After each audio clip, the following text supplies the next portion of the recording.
بسم اللہ الرحمن الرحیم۔ السلام علیکم، ویلکم ٹو مائی چینل کہانی سینٹرل آفیشل۔ چلیں طلسم زادی کا اگلا ایپیسوڈ شامل کرتے ہیں۔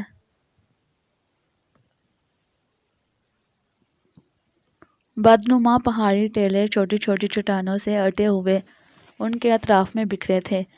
کہیں گہری کھائیاں نظر آتی اور کہیں ناہموار بلندیاں، البتہ جھاڑیوں کا وہ سلسلہ ختم ہو گیا تھا جن کے درمیان حشرات الارض موجود تھے، اور اس طرح اب وہ ایک ایسے علاقے میں تھے جہاں چھوٹے چھوٹے نوکیلے پتھر بکھرے ہوئے تھے۔ چند کھائیاں عبور کرنا پڑی تھیں، چند بلندیاں طے کرنا پڑی تھیں۔ پہاڑی ٹیلوں نے جگہ جگہ راستے روکے تھے اور انہیں راستے کاٹنے پڑے تھے، لیکن جس جگہ اب انہوں نے قیام کیا تھا وہاں قدرے ماحول بہتر تھا۔ پہاڑی پتھروں میں کم از کم سانپوں کا وجود نہیں ہو سکتا تھا۔ ہاں، وہ ہولناک بچھو جو انہوں نے چٹانوں میں دیکھے تھے، خدشہ تھا کہ یہاں بھی ہوں، اور ان بچھوؤں سے محفوظ رہنے کے لیے مناسب جگہ ضروری تھی۔ چنانچہ یہ طے کیا گیا کہ ان پتھروں کو دور دور تک صاف کر لیا جائے، اور اس کے لیے بڑی احتیاط سے کام لیا گیا۔ سورج نمودار نہیں ہوا تھا، ماحول میں صبح کی مخصوص کیفیت طاری تھی۔ انہوں نے قیام کے لیے بہتر جگہ بنا لی۔ ویسے یہاں وہ بچھو بھی نظر نہیں آئے تھے، دور دور تک دیکھ لیا گیا تھا، چنانچہ کسی قدر سکون ہو گیا۔ ایک پہاڑی ٹیلہ ان کی پشت پر تھا اور اسی کی آڑ میں قیام کا بندوبست کیا گیا تھا۔ ساری تیاریاں کرنے کے بعد ان لوگوں نے کھانے پینے کی اشیاء نکال لیں۔ ایک چھول داڑھی بھی لگا دی گئی تھی، باقی چھول داڑیاں طے کر کے رکھی گئی تھیں تاکہ بہت زیادہ دیر نہ لگے۔ تھکن ان کے جسموں پر سوار تھی اور وہ سب کھا پی کر آرام کرنا چاہتے تھے۔ بہر طور یہ تمام تیاریاں ابھی جاری تھیں۔ کرنل فیروز اور بھرت چندر یوں ہی ٹہلنے کے لیے نکل گئے اور پھر اس ٹیلے کے عقب میں پہنچ گئے، لیکن یہاں پہنچنے کے بعد دفتن ہی ان کے قدم رک گئے تھے۔ ٹیلے کے دوسری جانب وسیع اور ریز گہرائی تھی جو دور تک چلے گئی تھی، لیکن جس چیز کو دیکھ کر ان کے قدم رکے تھے وہ تقریباً 18 گھوڑے تھے جو اس وادی میں گھاس چر رہے تھے۔ ایک جگہ ان 18 گھوڑوں کے سواروں کا مجمع تھا۔ کرنل فیروز اور بھرت چندر نے خود کو پوشیدہ کر لیا اور ان لوگوں کو بغور دیکھنے لگے۔ تصور یہی تھا ذہن میں کہ وہ ایڈمنڈ گارسا اور اس کے ساتھی ہیں۔ اگر ان کے پاس گھوڑے نہ ہوتے گو ان کا فاصلہ کافی تھا، لیکن ان کی حرکات و سکنات اور ان کے حلیے اب آنکھوں میں واضح ہوتے جا رہے تھے، اور چند ہی لمحات کے بعد ان کی جسامتوں اور لباسوں سے یہ اندازہ لگا لیا گیا کہ وہ شیردانے ہیں۔ کرنل فیروز نے بھرت چندر سے کہا، راج دیو اور رو سکندر کو بھی یہیں بلا لو۔ بھرت چندر خاموشی سے دوسری جانب رینگ گیا اور پھر اس نے ان لوگوں کو صورتحال بتائی۔ رو سکندر اور راج دیو نے پروفیسر گوری اور غزال وغیرہ کو اس بات کے لیے ہوشیار کر دیا کہ کوئی آہٹ نہ ہو، گھوڑوں کی آوازیں بند رکھی جائیں، اور اس کا طریقہ یہی ہو سکتا تھا کہ ان کے قریب کھڑے ہو جایا جائے۔ اور اس کے بعد وہ دونوں بھی ٹیلے کے قریب پہنچ گئے اور سنسنی خیز نگاہوں سے ادھر کا ماحول دیکھنے لگے۔ شیردانے کسی خاص رسم میں مصروف تھے، ان کے درمیان ایک الاؤ روشن تھا جس کے شعلے یہاں سے بھی نظر آ رہے تھے۔ وہ ایک دائرے میں کھڑے ہو گئے، ان کے درمیان الاؤ کے قریب ایک کووی ہیکل جوان کو صاف دیکھا جا سکتا تھا۔ یہ اندازہ ہو رہا تھا کہ وہ ان کا سردار ہے۔ وہ سب الاؤ میں کوئی چیز ڈالنے لگے اور فضا میں دھوئیں کے بلند بادل ہو گئے۔ سب کی سنسنی خیز نگاہیں ان پر جمی تھیں۔ شیردانوں نے اپنے اس عمل سے فارغ ہونے کے بعد آگ کے گرد دوزانوں ہو کر سجدے کیے۔ سراتو بھی رینگتا ہوا اسی سمت آ گیا، کیونکہ اس کے سپرد کوئی ذمہ داری نہیں لگائی گئی تھی۔ شیردانوں نے اس سجدے سے فارغ ہونے کے بعد خاص قسم کی پٹیاں نکالیں۔ ان میں سے ایک پٹی انہوں نے اس کووی ہیکل سردار کی پیشانی پر باندھی، اور پھر باقی شیردانے بھی کسی خاص رسم کی ادائیگی کے انداز میں اپنے ہاتھوں میں پکڑی ہوئی پٹیاں سردار کے بازوؤں میں باندھنے لگے۔ سراتو نے سنسناتے ہوئے لہجے میں کہا، شار یہ لوگ قسم کھا رہے ہیں۔ کیا کھا رہے ہیں؟ بھرت چندر نے پوچھا۔ قسم، آگ کا قسم، سراتو نے جواب دیا۔ مگر کس سلسلے میں؟ یہ کیسے بول سکتا، لیکن ان کا یہ بہت خوفناک رسم ہوتا۔ جب وہ کوئی ایسا کام کرنا چاہتا جو بہت سخت ہو تو وہ قسم کھاتا ہے، اور شار یہ شب اچھا نہیں۔ رو سکندر اور راج دیو نے سراتو کا مطلب سمجھ لیا تھا۔ وہ خود بھی یہ اندازہ لگا سکتے تھے کہ یہ انتقام کی قسم بھی ہو سکتی ہے۔ بہر طور اس بات سے وہ بھی پریشان ہوئے کیونکہ شیردانے ان کے ہاتھوں بھی ہلاک ہو چکے تھے۔ شیردانے اپنی یہ رسم پوری کرتے رہے اور پھر تھوڑی دیر کے بعد اس سے فارغ ہو گئے۔ پھر وہ سب اپنے اپنے گھوڑوں پر سوار ہوئے۔ ان لوگوں نے اپنے آپ کو ٹیلے کی آڑ میں پوشیدہ کر لیا، لیکن ان کی نگاہیں اس جانب نگراں تھیں۔ البتہ یہ دیکھ کر انہیں خوشی کا احساس ہوا کہ وہ اس سمت نہیں آئے تھے، بلکہ اس گہری وادی کی دوسری جانب نکل گئے تھے۔ سب گہری گہری سانسیں لینے لگے اور اس کے بعد وہاں سے واپس آ گئے۔ یہاں آنے کے بعد ایک باقاعدہ میٹنگ ہوئی اور طے کیا گیا کہ وادی میں اتر کر اس جانب نہ بڑھا جائے جدھر شردانے گئے ہیں، بلکہ یہاں سے بائیں سمت کے لیے راستہ کاٹ دینا چاہیے۔ چنانچہ تیاریاں ہوئیں اور اس کے بعد ان کے گھوڑے بائیں سمت کی جانب سفر کرنے لگے۔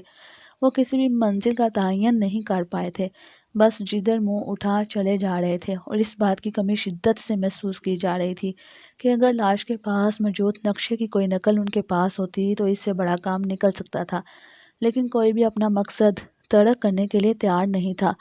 گھوڑوں کی رفتار ایک بار پھر تیز ہو گئی اور انہیں یہاں دوڑنے میں کوئی دقت نہیں ہو رہی تھی، البتہ یہ ان کی عام خیالی تھی کہ انہوں نے شردانوں سے اپنا بچاؤ کر لیا تھا۔ تقریباً 2.5 گھنٹے کا سفر طے ہوا تھا کہ اچانک ہی ان کے کانوں میں زبردست فائروں کی آوازیں گونجی اور سب نے اپنے اپنے گھوڑوں کی لگامیں کھینچ لیں۔ ان کی دہشت زدہ نگاہیں چاروں طرف بھٹکنے لگی۔ اندازہ نہیں ہو پا رہا تھا کہ یہ آوازیں کس سمت سے آ رہی ہیں، لیکن زیادہ انتظار بھی نہ کرنا پڑا۔ شردانوں کا ایک گھوڑ سوار گول اچانک ہی دور سے نمودار ہوا اور پھر اس کا رخ انہی کی سمت ہو گیا۔ پوزیشن! کرنل داڑا اور سب نے گھوڑے چھوڑ دیے۔ وحشی لٹیرے طوفان کی مانند اڑتے آ رہے تھے۔ ان کا انداز بے حد خوفناک تھا۔ وہ مسلسل رائفلیں سیدھی کیے فائر کر رہے تھے۔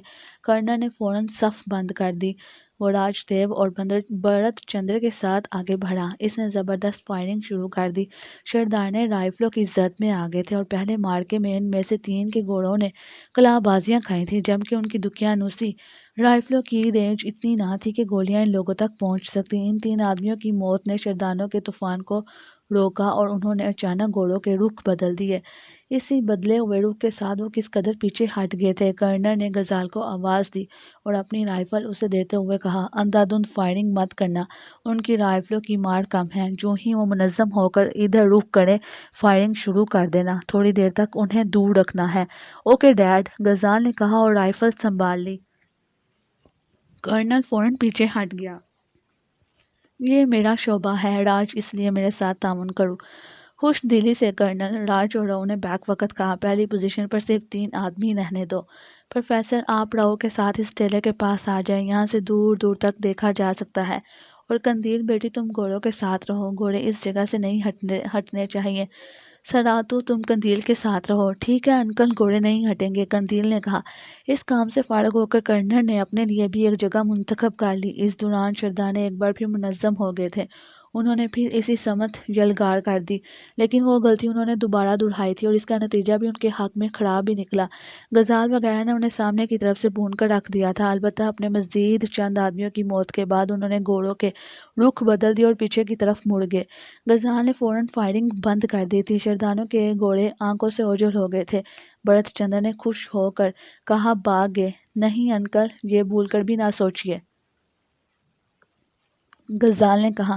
کوئی 20 منٹ بڑے صبر آزما گزرے اور پھر اچانک رو اور پروفیسر گوری کے ٹیلے سے فائرنگ کی آواز ابھری اور کرنل نے چونک کر دیکھا۔ شردانے اسی طرف سے نمودار ہوئے تھے۔ رو، فائرنگ تیز کر دو، غزال رخ بدل دو، وہ بائیں سمت سے بھی آئیں گے۔ کرنل کی یہ پیشن گوئی بظاہر بے معنی تھی، لیکن یہ ایک فوجی کا تجربہ تھا۔ شردانے دوسری طرف سے بھی نمودار ہوئے تھے، چنانچہ ادھر بھی فائرنگ شروع کر دی گئی۔ کرنل نے رو کی سمت سنبھال لی تھی۔ اس بار شردانے زیادہ قریب آ گئے تھے، چنانچہ ان کی چلائی ہوئی گولیاں بھی ان تک پہنچ رہی تھیں۔ اس ہولناک صورتحال کو روکنے کے لیے اتنی ہی خوفناک فائرنگ کرنا پڑی۔ اس بار شردانے زیادہ ہوشیار تھے اور اپنے گھوڑوں کو مسلسل ادھر ادھر حرکت دے رہے تھے۔ اس کے علاوہ چونکہ وہ قریب آ گئے تھے، اسی لیے ان کی گولیوں سے بچنا بھی ضروری تھا، جس کی وجہ سے ان کے نشانے خطا ہو رہے تھے۔ قریب آ جانے کے بعد انہوں نے نیزوں کا استعمال بھی شروع کر دیا تھا۔ وہ صحیح نشانے تو نہیں لے پا رہے تھے، لیکن نیزے ایک خاص انداز میں فضا میں اچھال رہے تھے اور یہ نیزے رو وغیرہ کے آس پاس ہی گر رہے تھے۔ چند ہی لمحات کے بعد یہ لوگ ایک خطرناک صورتحال سے دوچار ہو گئے۔ شردانوں کی تعداد چونکہ بہت زیادہ تھی، اسی لیے ان کی یلغار بھی خوفناک تھی۔ کرنل اس جنگ کو تشویش کی نگاہ سے دیکھ رہا تھا۔ اچانک ایک تبدیلی ہوئی۔ شردانے اندازہ لگا چکے تھے کہ ان کے دشمنوں کے مورچے کہاں ہیں۔ انہوں نے اپنی تعداد سے فائدہ اٹھا کر انہی مورچوں پر پوری توجہ جھونک دی تھی۔ طریقۂ جنگ میں وہ بھی کوڑے نہیں تھے، چنانچہ انہوں نے اپنی فائرنگ اتنی تیز کر دی تھی کہ دشمن کو نشانہ لینے کا موقع نہ مل سکے۔ اس طرح وہ فاصلہ کم کرتے جا رہے تھے۔ کچھ ہی وقت جا رہا تھا کہ ان کے قریب آ کر دستے بدستے جنگ شروع کر دیتے۔ تبدیلی یہ ہوئی کہ اچانک ہی شردانوں پر ایک نئی رخ سے فائرنگ شروع ہو گئی اور اس فائرنگ سے 4 شردانے ہلاک ہو گئے۔ ان کی ہولناک چیخوں اور گھوڑوں کی ابتری نے دوسرے شردانوں کو چونکا دیا اور ایک لمحے کے لیے ہٹ جانے والی توجہ نے انہیں ہولناک حادثے سے دوچار کر دیا۔ کرنل اور رو سکندر نے وحشیانہ انداز میں ان پر گولیوں کی بوچھار کر دی اور شردانوں کے گھوڑے بھڑک گئے۔ انہوں نے رخ بدلا اور اپنے سواروں کو لے کر بھاگے۔ عقب سے پھر فائرنگ کی گئی لیکن کسی نے بھی شردانوں کا نشانہ نہیں لیا تھا، ورنہ بھاگنے والوں کو نشانہ بنانا مشکل نہ تھا۔ ہاں، انہیں بھگانے کے لیے یہ فائرنگ کارآمد ثابت ہوئی تھی۔ وہ سب بہت دور چلے گئے تھے تب انہوں نے فائرنگ روکی تھی۔ نیا مورچہ کھولنے والے سراتو اور قندیل تھے۔ اس وقت انہوں نے کمال کیا تھا۔ سراتو کے ہاتھ میں رائفل تھی اور اس پر نیم گشی کی کیفیت طاری تھی۔ وہ رائفل لیے جھوم رہا تھا۔ غزال نے اسے پکڑا تو وہ وحشت زدہ انداز میں چیخ پڑا، 1 مارا، 2 مارا، 3 مارا، 4 ہو، اور پھر اس نے خوفزدہ ہو کر یہ رائفل پھینک دی۔ غزال سے لپٹ گیا۔ غزال نے اس کے جبڑے پر گونسا رسید کر دیا تھا۔ اسے کیا ہو گیا؟ بھرت چندر حیرت سے بولا اور اس نے قندیل کی طرف دیکھا۔ ایک لمحے کے لیے بھرت چندر کو جھٹکا سا لگا۔ اسے قندیل کی آنکھوں میں پتلیاں نہیں نظر آئی تھیں بلکہ ان کی سفیدیوں میں اسے بجلیاں کوندتی محسوس ہوئی تھیں۔ دوسرے لوگ اس وقت قندیل کے اس کارنامے کو سراہنے کی بجائے آئندہ کی حکمت عملی کے بارے میں سوچ رہے تھے۔ یہاں رکنا مناسب نہیں تھا کیونکہ دریائی لٹیرے یہ جگہ دیکھ گئے تھے اور اس بات کے امکانات تھے کہ وہ کسی نئی حکمت عملی سے یہاں حملہ کریں گے۔ ان کی تعداد کے بارے میں بھی کوئی اندازہ نہیں قائم کیا جا سکتا تھا۔ اچانک کرنل چیخا، آڑے گھوڑوں کو دیکھو، یہ بالکل خاموش ہیں، اور یہ کرنل نے جملہ پورا نہ کیا اور خود گھوڑوں کے پاس پہنچ گیا۔ پروفیسر گوری بھی اس کے ساتھ تھا۔ گھوڑے ساکت کھڑے تھے، ان کے جسموں میں کوئی جنبش نہیں تھی۔ ان کا یہ انداز کچھ غیر حقیقی سا محسوس ہوا تھا۔ کرنل کو بھی حیرت ہوئی۔ اس نے ایک گھوڑے کی اعیاد تھپتھپائی تو چونک کر الف ہو گیا اور پھر جیسے ہی پتھرائے ہوئے گھوڑے ہوش میں آ گئے، لیکن ان کی آنکھیں دہشت زدہ تھیں۔ سب لوگ گھوڑوں پر سوار ہو گئے۔ نہایت پھرتی سے سامان بار کیا گیا اور پھر ہنگامی تیز رفتاری سے آگے کا سفر شروع کر دیا گیا۔ راستہ پھر بدل دیا گیا تھا۔ تقریباً 45 منٹ تک یہ سفر خاموشی سے جاری رہا، لیکن انہیں پھر گھوڑوں کی لگامیں کھینچنا پڑی۔ ہوا کے ساتھ فائروں کی دائیں دائیں سنائی دی تھی اور وہ دہشت زدہ انداز میں کسی بھی سمت سے شردانیوں کے نمودار ہونے کا انتظار کر رہے تھے، کیونکہ پہلے بھی شردانی اسی انداز میں نمودار ہوئے تھے۔ فائرنگ شدید سے شدید تر ہوتی گئی لیکن انہیں شردانے نظر نہ آئے۔ کرنل نے کچھ بھانپ لیا تھا، اسی لیے اس نے بائیں سمت اشارہ کرتے ہوئے کہا، ادھر، اس طرف، اور سب اس طرف چل پڑے۔ کسی نے تعارض نہ کیا اور نہ ہی کوئی سوڑی۔ وہ آگے بڑھتے رہے۔ ایک ایک سمت پر نگاہ رکھی جا رہی تھی۔ پھر سورج ڈھلے تک کوئی واقعہ پیش نہ آیا۔ دیر تک وہ فائروں کی آوازیں سنتے رہے تھے، پھر وہ آوازیں پیچھے رہ گئی تھیں۔ انہیں بخوبی اندازہ ہو گیا تھا کہ شردانے کسی اور سے الجھے ہوئے تھے، اور وہ ایڈمنڈ گارسا کے علاوہ کون ہو سکتا تھا؟ اس کیفیت سے فائدہ اٹھا کر وہ دور سے دور نکل جانا چاہتے تھے۔ ان دریائی لٹیروں کو قتل کرنے کی خوشی کسی کو نہ تھی، لیکن مجبوری تھی۔ وہ بری طرح سے پیچھے لگ گئے تھے اور ذرا سی چوک انہیں المناک حادثوں سے دوچار کر سکتی تھی۔ سورج دور درختوں کے پیچھے روپوش ہو گیا تھا، لیکن ابھی تاریکی نہیں پھیلی تھی۔ اچانک راج دیو نے کہا، یہ آواز کیسی ہے؟ پانی، بھرت چندر بولا۔ ہاں، یقیناً۔ پھر انہوں نے بہت دور تک دریا بہتے ہوئے دیکھا۔ وسیع و عریض چٹیل میدان کے آخری سرے پر دریا بہتا ہوا نظر آ رہا تھا۔ ان کے داہنے ہاتھ پر ایک بلند و بالا پہاڑی سلسلہ نظر آ رہا تھا۔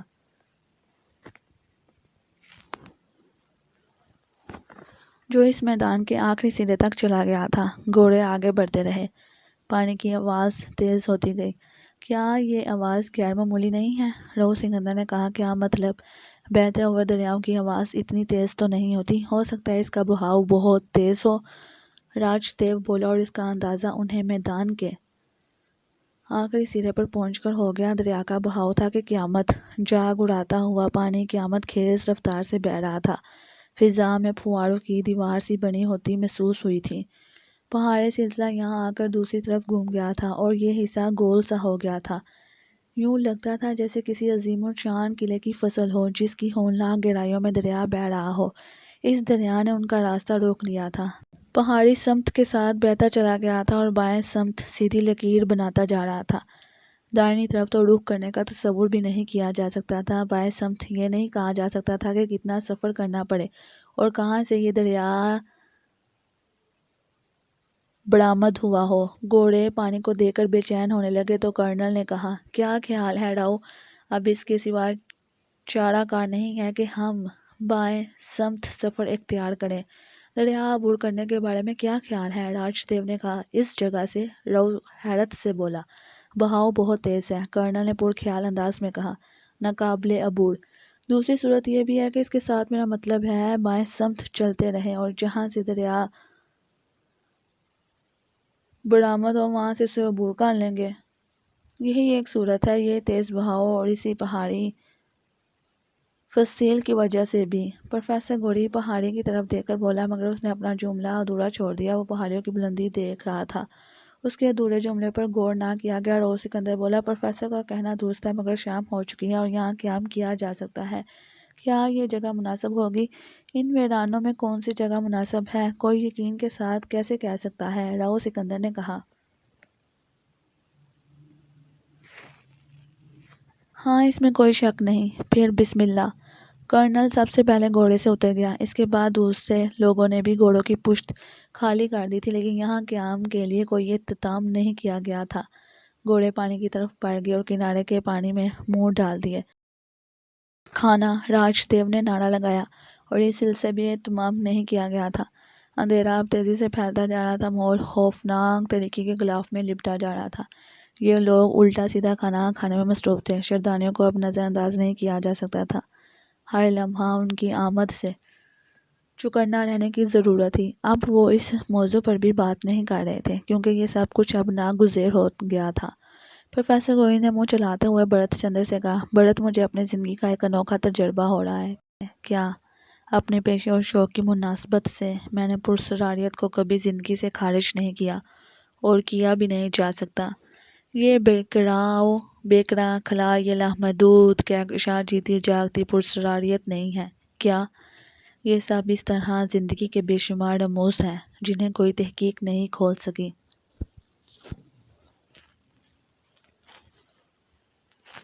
مصر، بابل، یونان اور ہندوستان اسرار کے خزانوں سے بھرے پڑے ہیں۔ میں نے خود لاتعداد عقدوں پر کام کیا ہے، لیکن یہ دور عمل کے راستوں سے گزر رہا ہے۔ مجھے پہلی بار خود ایک کردار کی حیثیت ملی ہے، اور جو کچھ میں دیکھ رہا ہوں اس کا تجزیہ نہیں کر پا رہا۔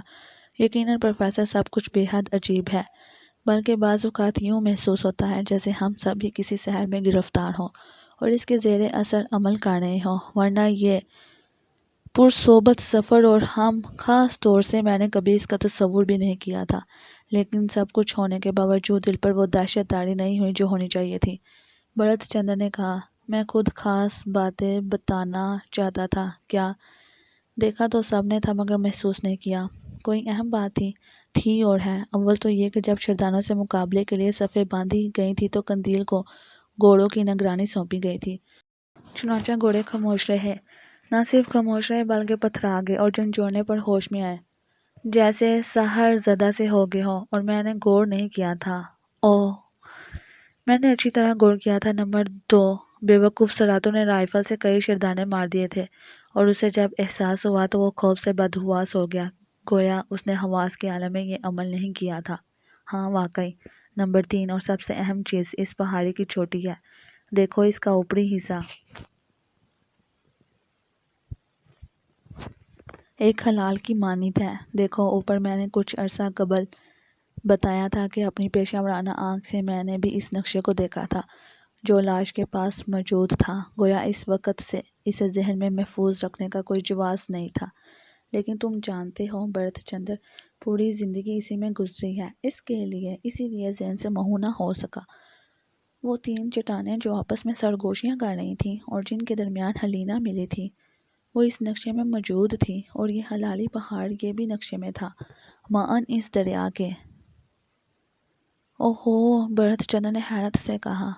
دراصل حیرت اس بات پر ہے کہ ہم کسی تعین کے بغیر سفر کر رہے ہیں، حالات کے تحت راستے بدل رہے ہیں، لیکن کسی غیر مرئی قوت کے زیر اثر صحیح سمتوں میں سفر کر رہے ہیں۔ ہماری سمتیں نقشے کے مطابق ہیں۔ بلا شبہ حیرت انگیز بات ہے۔ قندیل ایک پراسرار وجود ہے، ایک انوکھی داستان ہے وہ۔ نہ جانے یہ کہانی کیا ہے، کرنل نے اسے اپنے بیٹے سے منسلک کر دیا ہے۔ ہاں، کرنل ہی کا دل گردہ ہے، عام لوگ یہ جرأت نہ کر پاتے۔ کون کہہ سکتا ہے یہ بھی ایک سحر ہو؟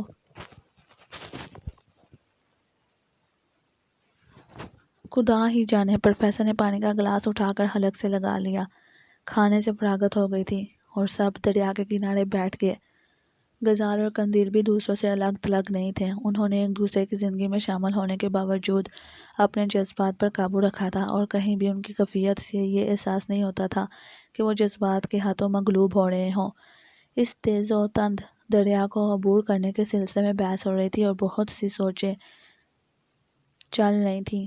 آگے کی جانب سفر کرنا اور ایسی جگہ تلاش کرنا جہاں دریا کا پاٹ چوڑا ہو اور پانی کی روانی سست پڑ گئی ہو، ایک طرح سے مشکل کام قرار دیا جا رہا تھا، کیونکہ اصل مسئلہ شردانیوں کا تھا۔ اب تک بہت سے شردانے ان کے ہاتھوں ہلاک ہو چکے تھے۔ ان کا ضمیر خوش نہیں تھا۔ اس میں سے کوئی بھی اپنے مقصد کی تکمیل کے لیے وحشت خیزی پر آمادہ ہونے والوں میں سے نہیں تھا۔ بس یہ زندگی بچانے کا مسئلہ تھا کہ شردانوں سے اس انداز میں جنگ کرنا پڑی، ورنہ ان سے ان کا کوئی جھگڑا نہیں تھا۔ یہاں تک کہ راج دیو اور روز سکندر تو ایڈمنڈ گارسا سے بھی اس قسم کی جرأت کرنے کے لیے تیار نہیں تھے جس میں انسانی زندگیوں کے ضیاع کا اندیشہ ہو۔ خیر، رات گزارنے میں کوئی حرج نہیں ہے۔ صبح کو ایک کوشش کریں گے۔ ہمارے پاس مضبوط رسہ موجود ہے۔ دریا کا پاٹ اتنا چوڑا نہیں ہے کہ رسے کی لمبائی ہمارا ساتھ نہ دے سکے۔ اس کے علاوہ گھوڑے تیرنا جانتے ہیں اور ہمارے تمام گھوڑے چاق و چوبند اور طاقتور ہیں، چنانچہ ہم میں سے ایک آدمی پہلے دریا عبور کرنے کی کوشش کرے گا۔ ہم رسے کا ایک سیرا اس کی کمر سے یا گھوڑے سے باندھ دیں گے اور اسے دریا میں اتار دیں گے۔ وہ گھوڑے کی مدد سے دریا عبور کر جائے تو پھر دوسری طرف پہنچنے کے بعد وہ اس قسم کا بندوبست کر دے کہ یہ رسہ دوسری جانب باندھ دیا جائے۔ پھر ایک ایک آدمی گھوڑے پر بیٹھ کر رسے کو پکڑتے ہوئے دریا عبور کرے۔ میرا خیال ہے اس میں تھوڑی سی دقت تو ضرور ہوگی، لیکن اگر ایسا ہو جائے تو تمام مشکلات حل ہو جائیں گی۔ روز سکندر نے راج دیو کی تجویز سے اتفاق کیا تھا۔ کرنل البتہ کس قدر متفکر نظر آ رہا تھا۔ اس نے کہا، لیکن سب سے بڑا مسئلہ یہ ہے کہ کیا صرف رسے کی مدد سے دریا کے اس تیز و تند بہاؤ کا مقابلہ کیا جا سکتا ہے؟ ہم سب جو یہاں ہوں گے، کرنل اور ایک آدمی کو اس طرف بھیجا جائے گا۔ میں اپنے آپ کو اس کے لیے پیش کرتا ہوں۔ راج دیو نے کہا، یہ مطلب نہیں ہے بھائی، پیش کرنے کا جہاں تک معاملہ ہے تو ایک فوجی کی پوری زندگی ہی ایسی مہمات پہ صرف ہوتی ہے، اور میں اس سلسلے میں تھوڑی سی تربیت بھی لیے ہوئے ہوں، چنانچہ مجھ سے بہتر آدمی کوئی نہیں رہے گا، اور میں بڑی خوشی سے اپنے آپ کو اس کے لیے پیش کرتا ہوں۔ خیر، اس کا سوال ہی پیدا نہیں ہوتا ڈیڈی، جب تک میں موجود ہوں۔ آپ لوگوں کو اس طرح کی کسی الجھن میں ڈالنا میری غیرت کے لیے ایک گالی ہے۔ غزال نے کہا، بھائی بات جذباتی گفتگو کی نہیں ہو رہی۔ کام اگر کرنا ہے تو ہم میں سے کوئی بھی ایک کر لے گا۔ روز سکندر نے بھی درمیان میں مداخلت کی۔ اہم مسئلہ یہ ہے کہ کیا یہ پروگرام موزوں رہے گا؟ آگے بڑھنے کا مطلب یہ ہے کہ شردانوں سے پھر جنگ ہوگی۔ یہ تو سب مجبوری ہے۔ وہ خود ہی ہم سے بڑھ رہے ہیں، پتہ نہیں بیچارے ایڈمنڈ کا کیا حال ہوگا۔ میرا خیال ہے وہ بدترین حالات کا شکار ہوگا۔ بے وقوف نے غلط منصوبہ بندی کر کر نہ جانے کتنے افراد کی زندگی خطرے میں ڈال دی۔ اچانک سراتوں کے حلق سے عجیب سی آوازیں نکلیں اور وہ سب چونک کر اس کی طرف متوجہ ہو گئے۔ سراتو عجیب حرکات کر رہا تھا، اس کی گردن ٹیڑھی ہو رہی تھی، بدن پر خوف سا طاری ہو رہا تھا۔ وہ کھسک کر ان کے پاس آنے کی کوشش کر رہا تھا۔ آڑے، اسے کیا ہوا؟ رو کے منہ سے نکلا۔ اس نے تیزی سے سراتو کے قریب پہنچ کر اسے گود میں اٹھا لیا۔ کیا بات ہے سراتو، کیا ہو گیا ہے تمہیں؟ شر اوہ اوہ، سراتو نے اپنے بے جان ہاتھ کی انگلی اٹھانے کی کوشش کی۔ اوہ اوہ شر اوہ، بمشکل تمام اس کی انگلی سیدھی ہو سکی۔ تب راؤ کو احساس ہوا کہ کوئی اشارہ کر رہا ہے۔ راؤ نے اس کی انگلی کی سدھ میں دیکھا اور خود بھی چونک پڑا۔ فصیل نما پہاڑی کی بلندیوں پر اس کی چوٹی سے کافی نیچے ننھے منھے بے شمار جگنو چمک رہے تھے۔ ننھی ننھی روشنیوں کی ایک لمبی قطار متحرک تھی اور بل کھاتی ہوئی سست رفتاری سے نیچے آ رہی تھی۔ روشنیوں کی قطار کے نیچے اترنے کی رفتار سست تھی، غالباً یہ ڈھلان خطرناک تھی۔ تمام لوگ چند لمحات کے لیے ذہنی طور پر معطل ہو گئے تھے۔ وہ سکوت کے عالم میں یہ منظر دیکھ رہے تھے۔ سراتو نے انہیں اس شہر سے آزاد کیا۔ شار وہ شردانے، لعنت ہے ان پر، انہوں نے بلا وجہ بیڑ باندھ رکھا ہے، رو سکندر نے جھنجھلائے ہوئے انداز میں کہا۔ ان کی تعداد کا اندازہ لگا رہے ہو رو؟ راج دیو نے کہا۔ اس بار کم بخت بہت زیادہ ہیں، رو نے اسی انداز میں کہا۔ نیچے پہنچنے میں انہیں دیر لگے گی، اس موقع سے فائدہ اٹھا کر ہمیں کچھ کر لینا چاہیے، راج دیو نے کہا۔ ہاں، رو سکندر جیسے چونک پڑا۔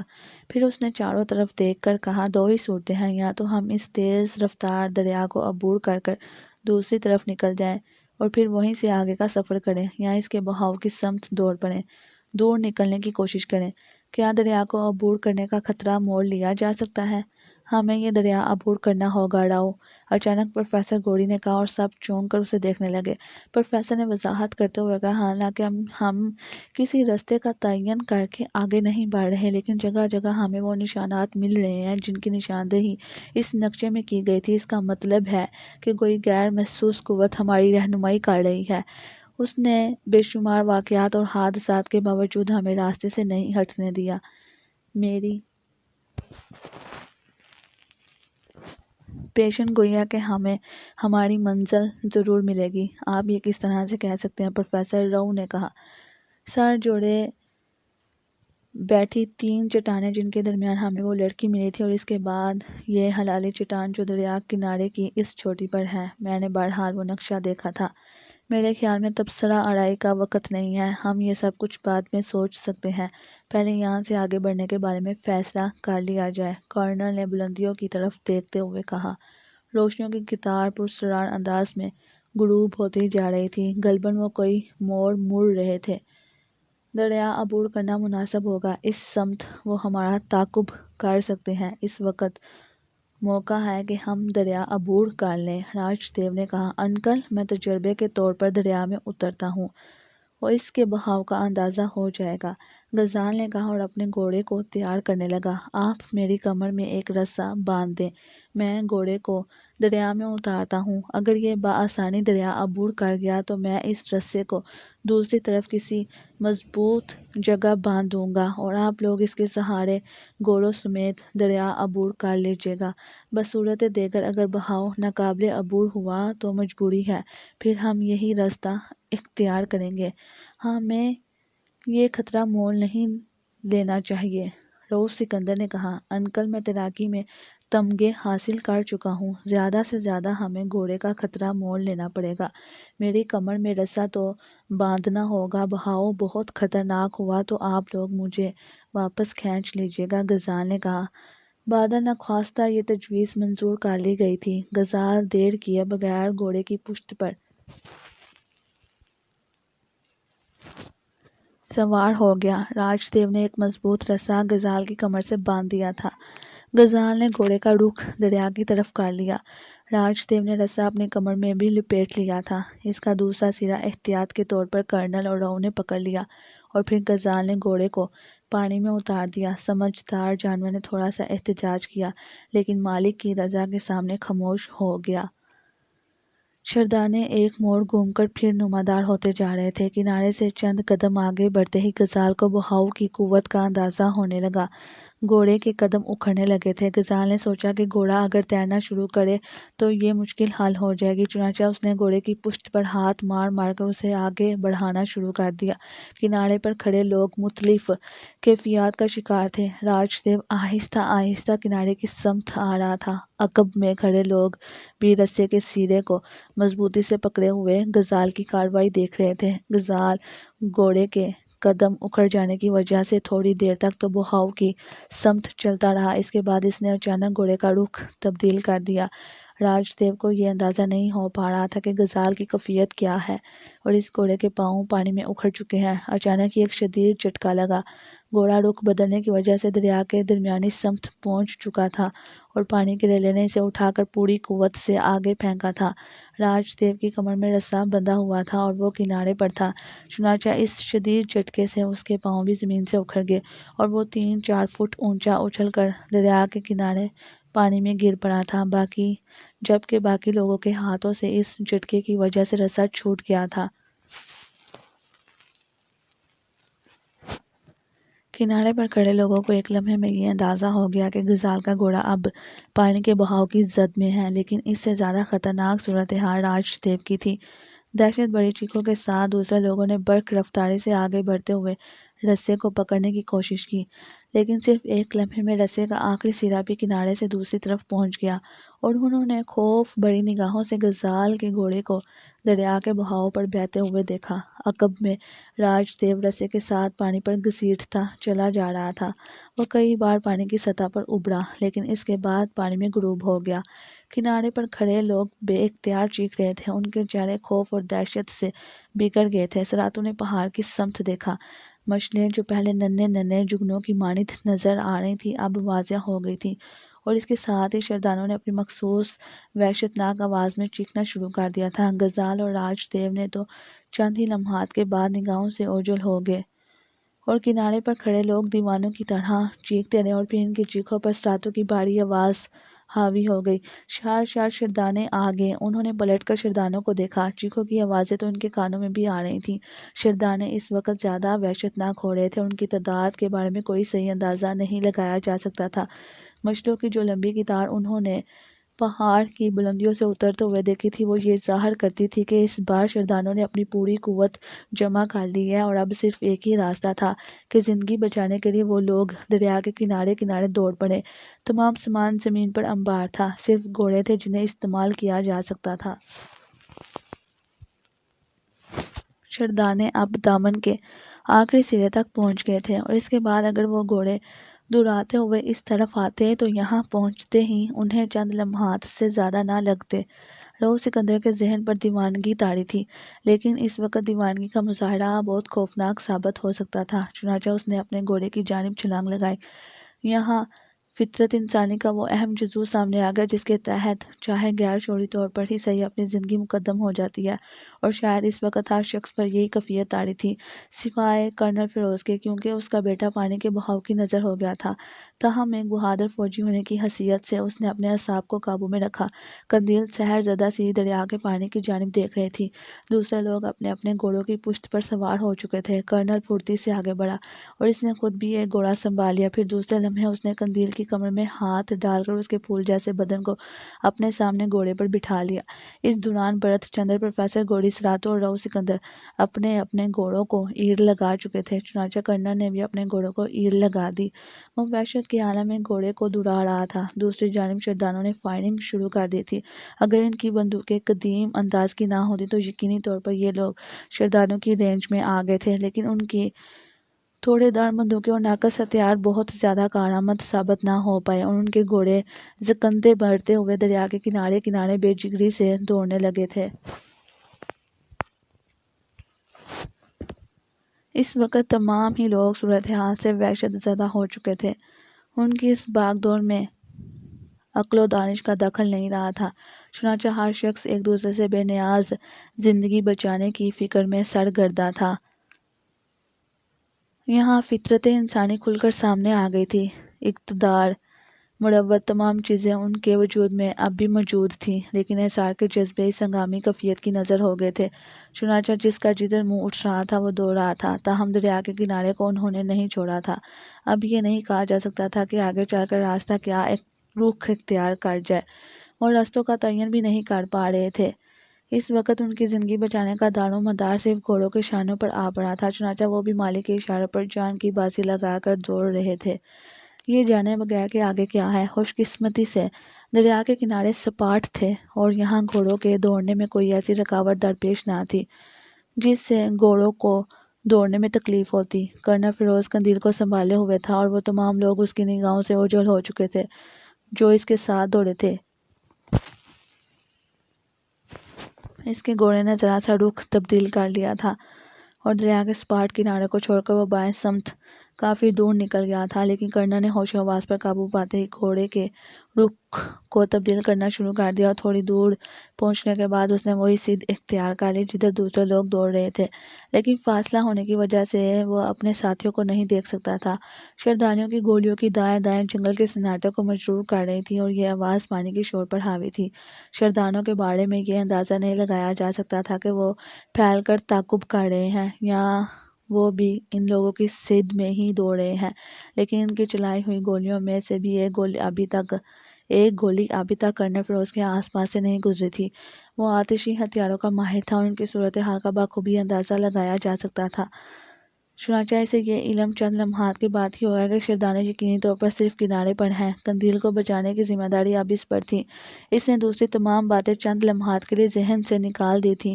وہ صرف برق رفتاری سے اپنے گھوڑے کی لگامیں سنبھالے ہوئے گھوڑے کو آگے ہی آگے بڑھا رہا تھا اور اس کی کوشش یہی تھی کہ باقی لوگوں سے جا ملے، لیکن دوسرے لوگوں کے گھوڑوں کی قدموں کی چاپ یہاں تک نہیں پہنچ پا رہی تھی، جس کا مطلب تھا کہ فاصلہ خاصا زیادہ ہو گیا ہے۔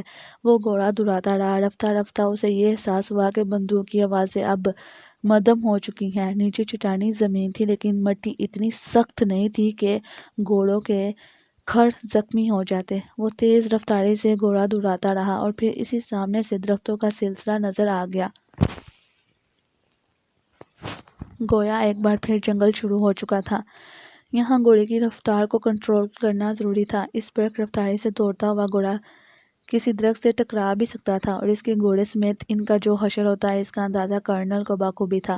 چنانچہ اس نے گھوڑے کی رفتار سست کرنا شروع کر دی اور جنگل کے سرے سے اندر داخل ہوتے ہوئے گھوڑا کافی حد تک اس کے قابو میں آ گیا۔ وفادار جانور اپنے مالک کا تحفظ کرنا بھی جانتا تھا، چنانچہ وہ خود بھی اپنی رفتار کو سنبھال رہا تھا اور درختوں سے بچتا ہوا مسلسل آگے بڑھ رہا تھا۔ کرنل نے اپنے ذہن کے دروازے بند کر لیے تھے۔ کچھ سوچنا سمجھنا اس وقت کسی بھی خوفناک حادثے کو جنم دے سکتا تھا۔ بس اس کے ذہن میں ایک ہی مقصد تھا، قندیل کو گھوڑے کی پشت پر جمائے رکھے اور شیردانیوں کی گرفت سے نکل جائے۔ بظاہر اس میں کامیابی ہی نظر آ رہی تھی، کیونکہ اب نہ تو شیردانیوں کے گھوڑوں کی آوازیں تھیں اور نہ ان کے چیخنے کی آوازیں اور نہ ہی فائروں کی آوازیں۔ لیکن اس سے ایک اور خطرہ لاحق ہو گیا تھا، وہ یہ کہ کرنل اپنے لوگوں سے کافی دور نکل آیا تھا۔ کہیں ایسا نہ ہو کہ وہ ان سے جدا ہو جائے۔ گھوڑے کی رفتار اب کافی حد تک سست ہو گئی تھی، کیونکہ آگے جنگل گھنے سے گھنا ہوتا جا رہا تھا اور درخت ایک دوسرے سے جڑے ہوئے تھے۔ کرنل گہری گہری سانسیں لینے لگا، گھوڑے کو درختوں کے درمیان سے نکالتا ہوا جس حد تک ممکن ہو سکا آگے بڑھا۔ اب چاروں طرف ہولناک سناٹے کا راج تھا اور دور دور تک کوئی آواز نہیں سنائی دے رہی تھی، یہاں تک کہ کرنل کے حساس کانوں نے یہ بھی اندازہ لگا لیا کہ وہ دریا سے کافی دور ہو چکا ہے۔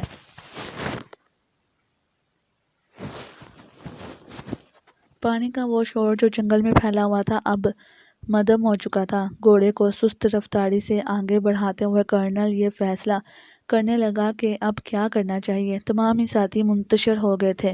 نہیں کہا جا سکتا تھا کہ رؤف سکندر، بھرت چندر، سراتو اور پروفیسر گوری کا کیا ہوا، کیونکہ وہ شیردانیوں کی زد پر تھے۔ پھر اسے غزال اور راج دیو کا خیال آیا اور اس کے سینے سے جیسے کوئی چیز نکلتی محسوس ہوئی۔ غزال، اس کا بیٹا، اس کی آرزوؤں کا مرکز، ایک دلیر اور بہادر فوجی ہونے کی حیثیت سے کرنل کو اپنے اعصاب پر قابو تھا، لیکن چند لمحات کے لیے غزال کے تصور سے اس کا وجود معطل ہو گیا اور اس کا دل سینے میں پھڑ پھڑانے لگا۔ اس نے اپنی آنکھوں سے غزال کو پانی کی لہروں پر بہتے ہوئے دیکھا تھا۔ راج دیو بھی غزال کے ساتھ ہی گھسیٹتا چلا گیا تھا۔ اس طوفانی دریا میں کئی چٹانیں بھی ہوں گی اور کہیں ایسی جگہیں بھی جہاں انسانی زندگی ممکن نہ ہو۔ کیا غزال اس کے حلق سے ایک سسکی سی نکل گئی اور پھر اچانک ہی اس نے قندیل کا ہاتھ اپنے شانے پر محسوس کیا۔ آگے بڑھیے انکل، رکنا ٹھیک نہیں ہے، قندیل سرد لہجے میں بولی اور کرنل اس کا چہرہ دیکھنے لگا۔ قندیل کے تاثرات اور رات کی تاریکی کی وجہ سے اس کی سمجھ میں نہ آ سکے، لیکن اس کا انداز پرسکون تھا، جبکہ ایک لڑکی ہونے کی حیثیت سے اسے زیادہ مضطرب ہونا چاہیے تھا۔ پھر کرنل کو خیال آ گیا کہ قندیل کوئی عام لڑکی نہیں ہے، باہر طور وہ اس کی ذمہ داری تھی اور اس وقت کوئی ایسا احساس مناسب نہیں تھا، کیونکہ کرنل کو قندیل کو بھی سنبھالنا تھا۔ البتہ وہ یہ ضرور چاہتا تھا کہ کسی بھی طرح اپنے بقیہ ساتھیوں سے جا ملے۔ چنانچہ شدید اعصابی اور جسمانی تھکن کے باوجود اس نے ایک بار پھر گھوڑے کو داہنی سمت ڈالنے کی کوشش کی اور رفتہ رفتہ اسے آگے بڑھاتا رہا۔ وہ خود بھی گھوڑے کو کنٹرول کر رہا تھا اور اسے درختوں سے بچاتا ہوا آگے بڑھا رہا تھا۔ بہت سے وسوسے، بہت سے خیالات اس کے دل میں تھے۔ آگے کسی بھی جگہ وحشی جانوروں سے سامنا ہو سکتا تھا اور ان سے نمٹنے کے لیے کرنل کے پاس کچھ بھی نہیں تھا، لیکن صرف یہ سوچ اسے روک نہیں سکتی تھی۔ وہ بڑی پامردی سے حالات کا مقابلہ کرتا آگے بڑھتا رہا۔ قندیل بالکل خاموش تھی۔ کافی دیر اسی طرح سفر کرتے گزر گئی، لیکن جنگل کا یہ سلسلہ ختم نہ ہوا۔ نہ جانے دریا سے کتنا فاصلہ ہو چکا تھا۔ شکر تھا کہ اس دوران کسی جنگلی جانور سے مدبھیڑ نہ ہو سکی اور سفر پرسکون رہا۔ پھر ایک چٹانی دیوار نے ان کا راستہ روک لیا۔ دیوار بالکل سیدھی تھی اور اس پر چڑھنے کا تصور بھی نہیں کیا جا سکتا تھا۔ اس کے دامن میں چھوٹے تنوں والے عجیب سے درخت پھیلے ہوئے تھے، جن میں رس بری کی قسم کے پھل لٹک رہے تھے، مگر بغیر پتوں والے۔ فضا میں میٹھی میٹھی بو پھیلی ہوئی تھی۔ یہاں آ کر کرنل رک گیا۔ اس نے دیوار کا جائزہ لیا، پھر ٹھنڈی سانس لے کر گھوڑے کو دیوار کے ساتھ ساتھ آگے بڑھانے لگا۔ گھوڑا بھی محتاط نظر آ رہا تھا۔ کرنل سماعت کی پوری قوت صرف کر رہا تھا کہ پانی کا شور سنائی دے جائے۔ ہو سکتا ہے یہ چٹانی دیوار اس کے اور دریا کے درمیان حائل ہو، لیکن دور دور تک کوئی آواز نہ تھی۔ دیوار کا سلسلہ بھی طویل ترین تھا۔ گھوڑے کی رفتار بہت سست تھی، چنانچہ کرنل نیچے اتر آیا اور اس کی لگامیں پکڑ کر چلتا رہا۔ پھر وہ ایک ایسی جگہ پہنچ گیا جہاں دیوار گھوم گئی تھی اور اس طرح نہ جانے کہاں تک چلی گئی تھی۔ کرنل رک گیا۔ اب اس میں آگے بڑھنے کی سکت نہ رہی تھی۔ ادھر کرنل فیروز اور قندیل اس مصیبت کا شکار تھے۔ دوسری طرف راؤ سکندر، پروفیسر گوری سراتو اور بھرت چندر زندگی اور موت کی کشمکش میں مبتلا تھے۔ شہرداریوں نے کرنل فیروز کا راستہ کٹتے ہوئے تو نہیں دیکھا تھا، لیکن وہ سامنے دوڑنے والے گھوڑوں کا تعاقب کر رہے تھے۔ مجبوری کی حالت میں ان لوگوں کو اس افراتفری کے عالم میں بھاگنا پڑا تھا اور ان کا کافی سامان عقب میں رہ گیا تھا۔ بس راؤ سکندر اور بھرت چندر کے پاس 2 رائفلیں تھیں، جو انہوں نے نہ جانے کس طرح سے سنبھالے رکھی تھی۔ اس افراتفری کے عالم میں دوڑتے ہوئے وہ بس یہی رائفلیں اپنے ساتھ لا سکے تھے۔ یہ 2 رائفلیں ان لوگوں کے لیے بیکار تھیں اور اب صرف ایک ہی چارہ کار تھا کہ گھوڑوں کو طوفانی رفتار سے دوڑاتے رہیں اور جس طرح بھی ممکن ہو سکے شہرداریوں کی حدود سے باہر نکل جائیں۔ شہرداری مسلسل ان کا تعاقب کر رہے تھے، لیکن ان کی گولیاں ان تک نہیں پہنچ پا رہی تھیں۔ البتہ گھوڑوں کو ایک ہی رفتار میں دوڑاتے رہنا بھی کارآمد نہ تھا۔ اس وقت وہ اپنی تمام تر توجہ اسی پر صرف کیے ہوئے تھے۔ کئی بار راؤ سکندر نے پلٹ کر دیکھا تھا اور اسے شہردانے اپنے تعاقب میں لگے نظر آئے تھے۔ ان کی مشلیں اب بجھ چکی تھیں، لیکن آسمان کی قدرتی روشنی میں وہ نظر آ رہے تھے۔ راؤ سکندر کو اچانک ایک احساس ہوا تھا، وہ یہ کہ شہردانوں کی پوری تعداد ان کا تعاقب نہیں کر رہی تھی، بلکہ یہ تعداد بہت کم رہ گئی تھی۔ شاید وہ اطراف میں پھیل کر انہیں گھیرنا چاہتے تھے۔ اس کے علاوہ اور کوئی چارہ کار نہیں تھا کہ جس حد تک بھی ہو سکے وہ زیادہ سے زیادہ دور نکل جائیں، اور اسی کوشش میں نہ جانے کتنا وقت گزر گیا۔ تمام گھوڑے مسلسل ایک ہی رفتار سے دوڑ رہے تھے اور اب ان میں تھکن کے آثار نمایاں ہوتے جا رہے تھے، لیکن کم بخت شہردانوں نے اب بھی پیچھا نہیں چھوڑا تھا، اور جب بھی ان کی جانب نگاہ اٹھتی وہ اپنی اسی رفتار سے دوڑاتے نظر آتے تھے۔ آگے چل کر راستے کی کیفیت بھی تبدیل ہو گئی تھی۔ انہوں نے دریا کا کنارہ نہیں چھوڑا تھا، لیکن اب وہ جس جگہ موجود تھے وہاں ہموار راستے کی بجائے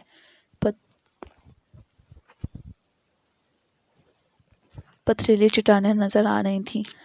بعض جگہ اونچے اونچے ٹیلے بھی تھے جو دور تک بکھرے ہوئے تھے۔ یہ نہیں کہا جا سکتا تھا کہ آگے چل کر یہ راستہ کیا رخ اختیار کر جائے۔ بعض ٹیلے دریا کے وسط میں بھی نظر آ رہے تھے اور اس کے ساتھ ہی یہ احساس بھی ہو رہا تھا کہ یہاں دریا کا بہاؤ کم ہے۔ راؤ سکندر نے ایک لمحے کے لیے دل میں سوچا کہ کاش پانی سے گزرنے کا تجربہ کرنے کی بجائے وہ سامنے ہی آگے بڑھتے رہتے اور اسی طرح کوئی ایسی جگہ تلاش کر لیتے جہاں سے دریا پار کیا جا سکتا۔ یہ ٹیلے اسی بات کا مظہر تھے کہ یہاں دریا کا پاٹ چوڑا ہو چکا ہے اور اس کے بہنے کی رفتار کس قدر مدھم تھی، لیکن اب وقت ہاتھ سے نکل گیا تھا۔ شہردانے کسی بھی قیمت پر انہیں چھوڑنے کو تیار نہیں تھے اور مسلسل فائرنگ کرتے ہوئے آگے بڑھ رہے تھے۔ ہاں، ان کی فائرنگ میں اب شدت نہیں رہی تھی، بس وہ وقتاً فوقتاً نشانہ لے لے کر گولیاں چلاتے اور چند لمحات کے لیے خاموش ہو جاتے۔ شاید وہ اب انہیں زندہ پکڑنا چاہتے تھے۔ کافی دور نکلنے کے بعد اچانک انہیں گہرائی میں اترنا پڑا۔ دودھے کی شکل کی یہ گہرائی زیادہ نہیں تھی، لیکن اتنی تھی کہ ان کے گھوڑے شردھانوں کی نگاہوں سے محفوظ ہو گئے تھے۔ لیکن پھر اچانک ہی رؤف سکندر کے کانوں نے دائیں دائیں کی آوازیں سنی، اور اس کے کانوں نے یہ آواز پہچان لی۔ شردھانوں کی توڑے دار بندوقوں کی آواز ذرا مختلف ہوتی تھی، لیکن یہ نئی فائرنگ کی جو آواز تھی، اس میں جدید ترین رائفلوں کا استعمال کیا جا رہا تھا۔ اور پھر ایک دو دھماکے بھی ہوئے جن کے بارے میں رؤف سکندر نے اندازہ لگایا کہ وہ یقیناً دستی بموں کے دھماکے ہیں۔